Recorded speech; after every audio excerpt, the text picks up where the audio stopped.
Setting up your meeting for Facebook Live.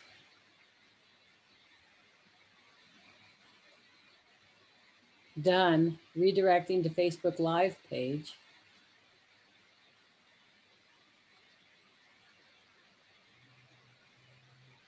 Oh, here we are. Okay, we are on Facebook Live. Are we on Facebook Live? We are, and there's a significant delay between between what we're saying and doing and how it comes on Facebook. So that's the way that goes.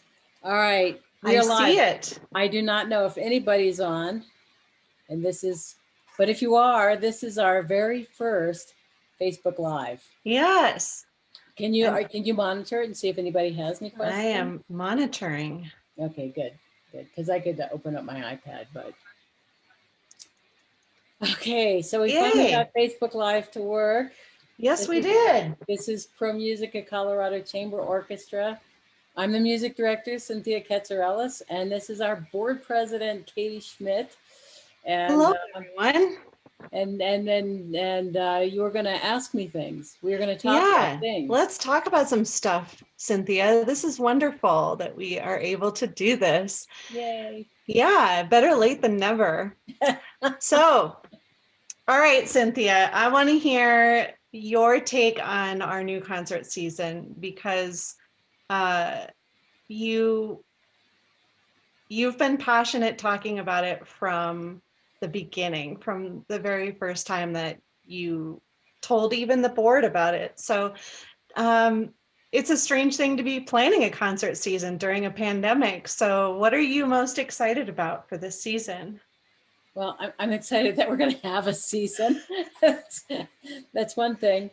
And, you know, everything got shifted. I mean, we planned a season right back in January and February before everything happened. And most everything got reshuffled because of COVID-19.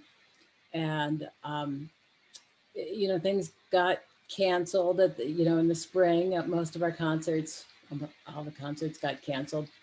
And there was a time of figuring out what we're dealing with and how classical music can, you know, be a presence in the current environment.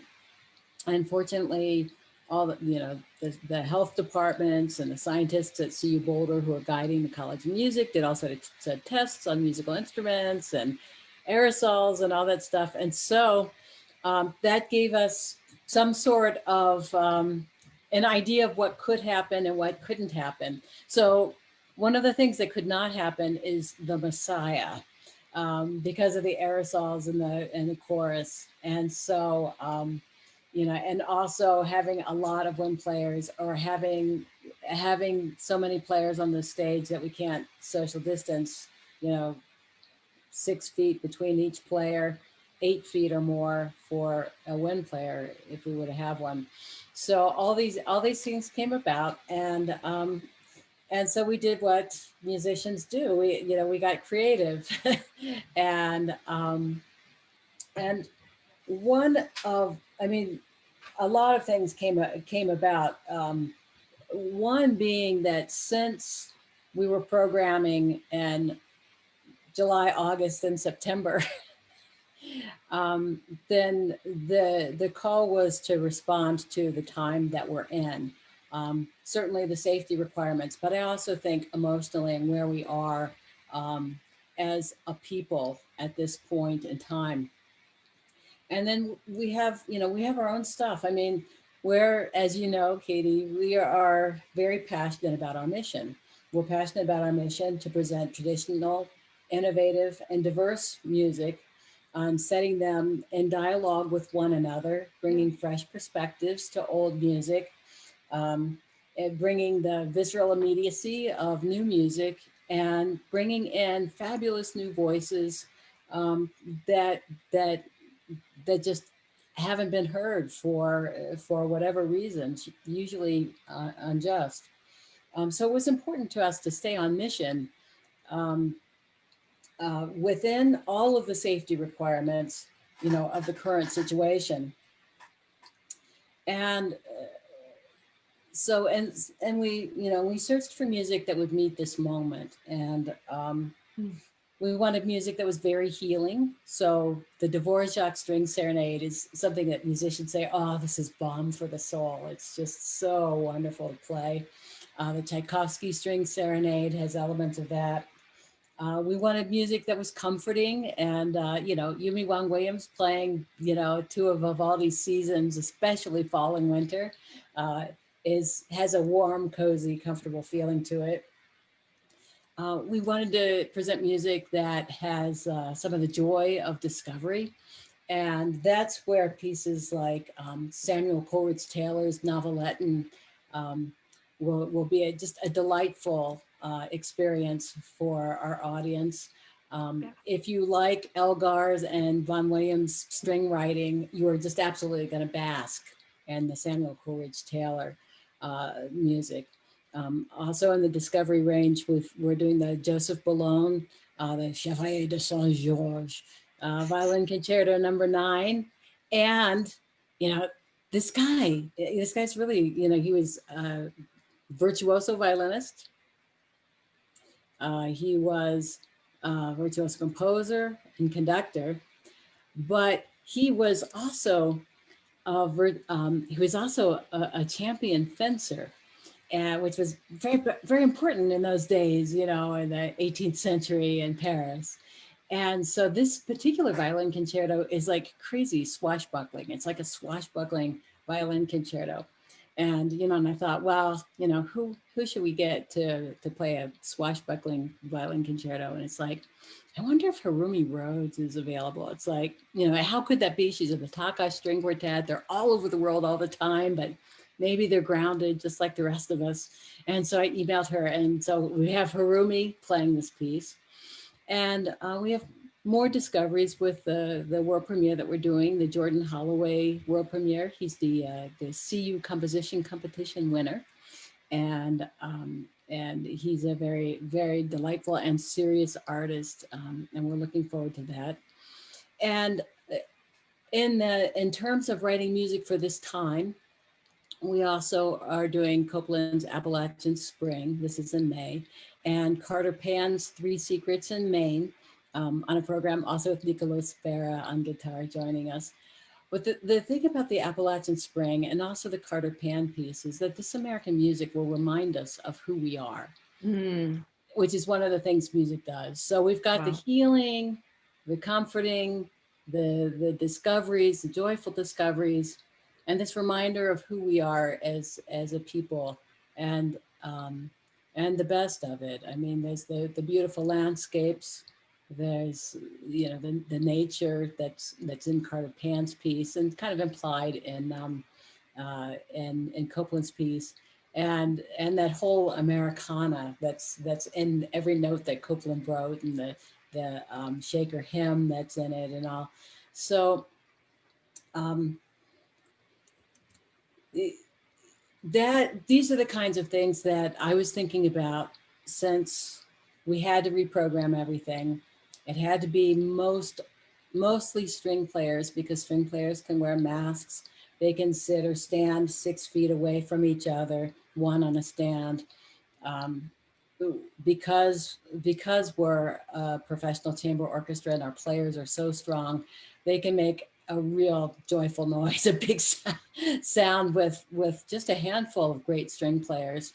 Yeah. We can so this helped us, go in a direction where we could meet our mission and produce something really, really, really cool. And so that's what we were thinking. And uh, I'm excited about every single piece that we're doing, and all of the guest soloists, and working with my colleagues. It'll be very interesting to see what it's like, standing, sitting 6 feet apart and playing some of this music. It's very intricate, but Yeah. we'll figure it out. Yeah. I love what you said about reminding us who we are. I think that's such a wonderful way of expressing what those pieces can do for us. And I really I'm very moved in hearing you describe the arc of the season and how it begins with comfort and, a really peaceful outlook, trying to kind of wrap musical arms around people and provide that comfort, that balm that you were talking about. And we do need comfort, and we need comfort before we can maybe take meaningful action. Sometimes if you're going through a crisis, you just need a moment of comfort before you can kind of regroup and move on to the next step. But I like how the arc of the season kind of ends with that. This is a reminder of all that we are capable of. This is a reminder of who we are as Americans and as a society. I think that's really beautiful. And I'm really looking forward to hearing all of the concerts. And it's interesting that you talk about the spacing, because that brings me to my next question. But I've had a little bit of experience now performing spaced apart, and I have been surprised by how it really, it is different and it takes a little adjustment, but it works, and I've been surprised by how well it works sometimes. So I'm encouraged by my own experience. I'm encouraged for the sake of other performers that hopefully we will all, as performers, find once we hit that adjustment period that we can, that it's really not that different. So let's talk about what it's like to be a musician in the time of COVID. In the 6 months of quarantining and lockdowns and all of the stuff that's been going on, what have you found that's been a struggle for you? And have there been any surprising musical benefits to this time? Well, well, that's a big question. No softballs there, Katie. At first, when everything was shut down, it just felt like okay, we're all on sabbatical. We can practice, learn new repertoire. That this is going to be the sabbatical we musicians never have.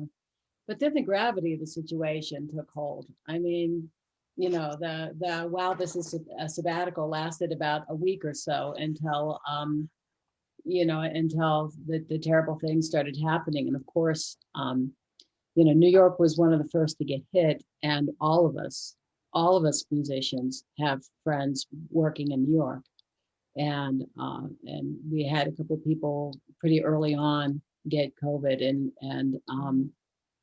and it at that point it was not a sabbatical. Yeah. And so there's still an impulse in musicians that to make music during these times. The Bernstein quote everybody pulls out when something goes on is really apt. Let this be our response to brutality or violence, and and he didn't say pandemic, but he probably would if he were here now. And it's to make music more more impassioned, more soulful, than ever. And I also have the experience of conducting and playing and teaching in Haiti for the last 15 years. And the first time I went, political violence broke out while I was there. And then later on, I was there not too long after the earthquake, which was just absolutely catastrophic in Port-au-Prince. And working at the music school, which came down, was totally destroyed in the earthquake. There are pictures, and I should have sent them to you and screen shared them or something. But there are pictures of me, standing in the rubble with my violin, working with two Haitian musicians who were teenagers at the time. Now they're actually professional musicians doing well. But it's in the rubble of Holy Trinity Cathedral in Port-au-Prince, that had come down. That's where the music school is. And, in these occasions, when in the face of real violence and in the face of just unbelievable catastrophe and suffering, there's a place for music, and the place for music in this setting was very healing and very comforting, and was instrumental, not to make a pun, but in helping people, kind of regroup and go on with their lives, and in a meaningful way, but to work through intense amounts of grief.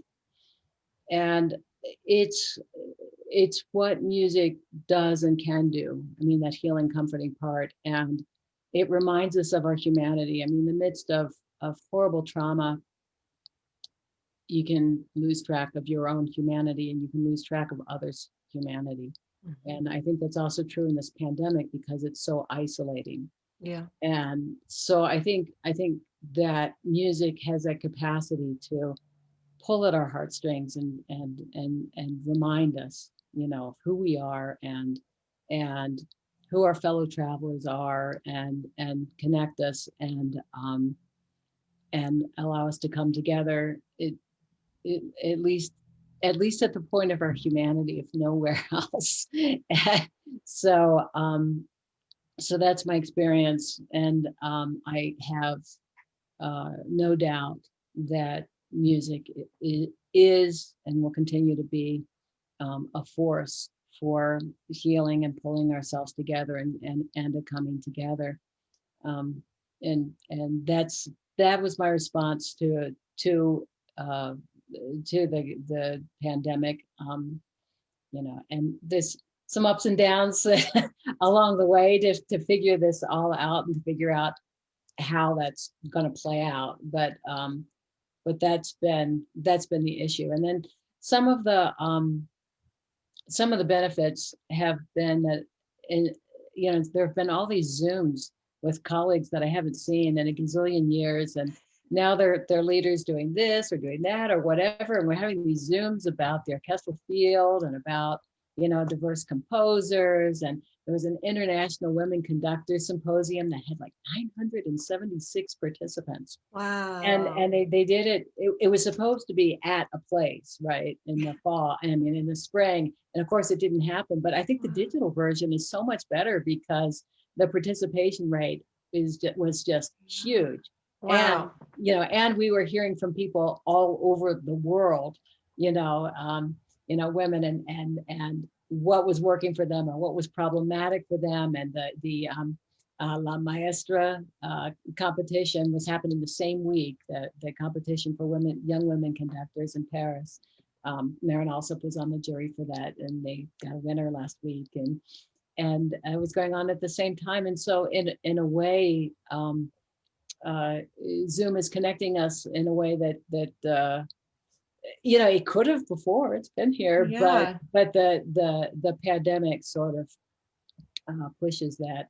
And there are also all these great digital ways to reach out to people, and now it's essential, because some people won't want to go out. But also, everything I read says that young people want to sample classical music, but we kind of have to come to them, and through Zoom and all, we can kind of come to their phones, and Yeah. and which is what we'll do. We'll do all sorts of nerdy classical music videos that Like right now. yeah but that shares what we do. And then we'll be presenting it. I mean, our concerts have an in-person component, but really it's only about 20 people or so who can actually come in person, because of the limitations of the venues and all of that. And then people can buy, of course, the digital, check in on the concert, and then there's the memberships, so people have access to all of the concerts and lots of musical geeking out. But so in a way, in a way, there's some good aspects about reaching out, and it probably accelerated the trends that we Mhm. were moving in this direction. And I think it's good. I think it's good that if people have classical music on their phones and their iPads and their computers, and although I highly recommend that they use headphones or plug them into nice speakers, but whatever, whatever it takes. And under no circumstances would I have wished this situation on anyone. But creatives find a way to do our work, and I Yeah. think it's important work. Yeah. And I just had the experience last night of, just kind of puttering around my house, making a sandwich while listening to a concert that was live. So there's some real interesting hidden blessings and benefits that are coming out of this time. And but I like what you said about how these kinds of times have a way of bringing us down, right down to our common humanity. You were talking about how the pandemic really makes everyone hyper aware of the common humanity that we all share. And that brings me to my next question, which is my last question, which is, Cynthia, I know that social justice is such an important issue for you, as it is for me. And I know that you have been involved in several movements this summer, demonstrations. You and I have attended demonstrations together. So how do you think classical music intersects with social justice? I mean, the social justice movements of the summer and COVID have been the prevailing movements that and events that have captured all of our attention. So how do you see the work of Pro Musica particularly, but classical music in general? How do you see it intersecting with social justice in this time? There's another softball. Thanks. Oh, I just wanted to give you easy questions for our very first Yeah, episode of Ask Pro Musica. yeah. Well, first of all, there's the more kind of abstract way, which is that I think when we are reminded of our humanity and when we are connected to one another through music, um, it music has the capacity to promote empathy. Mhm. Uh, but there's also another aspect, which is that there's a lot of music and there are a lot of talented conductors and composers who really have a lot to say, and we're not in classical music, we haven't been listening well enough. And I think that including the music of BIPOC composers and women composers um, has the capacity to promote empathy and cultural understanding and uh, and a deep appreciation, a much deeper appreciation, because for some folks, people of color are really the other. They may not want that to be the situation, but a way to get to know composers and conductors is to hear their music and to appreciate and love their music. And so that's a way that classical music has, but it got much more direct this last summer. I mean, Elijah McClain, the young man who was killed in Aurora, was a violinist, and that really resonated worldwide. Um, all of the boards and stuff that violinists are on, and and one of the demonstrations, and I wasn't there because I was in quarantine, right? Because I'd go to some of these and then I'd be in quarantine for 2 weeks and get tested and make sure that I wasn't spreading it. That I was like, Saturday protest, Friday testing at the Pepsi Center, and a few days later the all clear, and do it over again. Wow. But classical music became part of the story, not just part of the art of expressing what's going on, but it became part of the story at Elijah McClain's violin vigil. You know, his mother and the activists that have been trying to get some justice planned this vigil, and it really was supposed to be a violin vigil. I mean, some people may have spoken about you know, about the trials and tribulations and challenges and hurts and pains, but for the most part, everybody was invited to come play the violin. And there were students there. There were Suzuki students of young age. There were students from Denver School of Performing Arts, and of course their teachers and their families. And there were professional violinists who were kind of leading things. And, you know, in the middle of the Pachelbel canon, I'm watching this live, right? I wasn't there, but I'm watching it live on a friend of mine's feed, and she's one of the activist leaders. And she's just enjoying the music. She's, oh, this is good for the soul. I'm just loving this music. And then you can see the tear gas coming up from the back of the crowd. And she's like, oh my God. I mean, the transition from joy to bitter disappointment and just I got crushed, you know, spirit. And then she went into general mode and asked the crowd to surround the musicians, to protect the musicians and keep the musicians playing. And, you know, it's hard to talk about this without crying, but, you know, but what was going on in this moment is that the activists kept the music playing. You know, the Pachelbel canon. Who would have thought the Pachelbel canon would hold all of this? But Wow. But the music was an expression of her humanity and the humanity of her community, and wanting to be seen as human beings, not problems, you know, or less than. So the music was a way of claiming their humanity. And then here come the police in the riot gear with the tear gas and the pepper spray and all, showing kind of the opposite. And in between, the crowd did line up around the musicians, which was, you know, just an expression of their aspirations. So the Pachelbel canon, you know, just became this symbol of something really meaningful, important, and precious to the community. And you know, so in that instance, classical music became, you know, more of a player in terms of, you know, resistance, but in terms of reminding.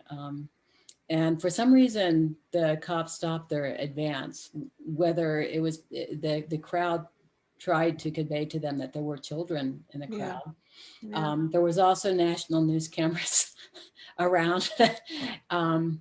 And it might have been that the orchestra, you know, the players were still playing, and the audience members that were standing around were obviously going to protect them, and there was just no justification to continue and to continue to harm people. So that was the role that classical music played on that particular day, in that particular vigil, in this particular situation that's so relevant to us in Colorado, and especially the Denver metro area. Mm-hmm. And in August, for the anniversary of the murder of Elijah McClain, his mother wanted a nice event. And whoever was going to play had to go into quarantine at the last minute. So I got asked to come and bring a few string players to play. And we played the Pachelbel canon. and I told the audience, I didn't say very much, but I just said, well, we're going to play the Pachelbel canon. And that's what they were playing, you know, and when they were so rudely interrupted back in June, and we're going to finish it this time, and we're going to finish, you know. And so, you know, the Pachelbel canon became you know, the audience, the crowd went wild, you know, about the Pachelbel canon, and that was it was pretty amazing. And then and now when I show up for a demonstration, people come up and say, "Where's your violin?" You know, and I don't think they really want to hear me play. It's just that the violin has become this huge symbol of claiming humanity in the midst of inhumanity, and also it's become this incredible symbol of the resistance, which is just a role that I didn't quite expect for the violin. But there it is, and I just hope and pray that you know that we can all come to a point where we're really recognizing one another's humanity, and I think solutions will flow from there. Mm. Although a lot of people think I might be a crazy radical, I actually do not have a solution to every problem. I just know that it starts with recognizing one another as a human being with a heart and a soul, and dealing with people on that level. And you know, whatever solutions there are will come only from there. And I think that that's what music helps promote. That's beautifully said. I Thank like you. also what you said about how, you know, for the people who were at the demonstration, playing Pachelbel canon was a way of claiming their humanity. Yeah. I think that classical music, well, what you said just makes me think this. Classical music has the capacity to empower people to claim their humanity in that way. Yes. And it has the capacity to become an empowering platform for people. And I think that's what you were describing in that moment. That seems to be a vignette of illustrating how people are claiming their humanity by using the power of music. Yes. And because I had seen it in Haiti, I have 100% faith in its capacity to do that successfully here. Yeah. That is such a hopeful message to begin the season. Okay. So I'm really just feeling a lot of appreciation for you sharing that with us. And I think it gives us a window into, you know, what is really driving your vision as the artistic director for Pro Musica. And one last question. This is just a fun one. I just want to hear God, about. thank God. I just want to hear about your quarantine project, because I know you have one. What was your quarantine project for COVID? When you were stuck at home in quarantine? Painting my kitchen, my kitchen walls, and and redoing the trim, and and the stairwell and stuff like that. Yeah, that was it. But it wasn't. I had to repair the walls, and I had these huge holes in it. So if music doesn't work out, I think I could get myself out as a drywaller at this point, because I can repair anything and make it look beautiful at this point. Well, I think a lot of musicians, you know, went back into the closet of their secondary skills during quarantine to try and figure out, well, what else could I do when we can't have concerts? So that's how's it? It's turning out great. I mean, nice. one of the motivations is that you know, I have a feeling we'll be staying home a lot over winter, and so making the kitchen, that breakfast nook, just nice and cheery. Yeah. You know, is a way to go. And you know, drywall mud and primer and paint really just are the really cheap way to do that. Nice. Well, that sounds like a very productive quarantine time. And I think we have reached the end of our first Ask Pro Musica. So Yeah. thank you, Cynthia, for sharing all of these thoughts and insights. I think that after hearing you speak about all of these different aspects of the different issues that are facing us, I personally have a better window into, you know, what we can expect in the concerts this season, because I don't know, it seems to me that when you're talking about Pro Musica, you're never talking about just concerts. There's a message behind everything that Pro Musica does. And that's something that you have illustrated and kind of revealed in everything you've said tonight. So Well, I'm really looking forward to the not only the concert season, but the movement that's happening.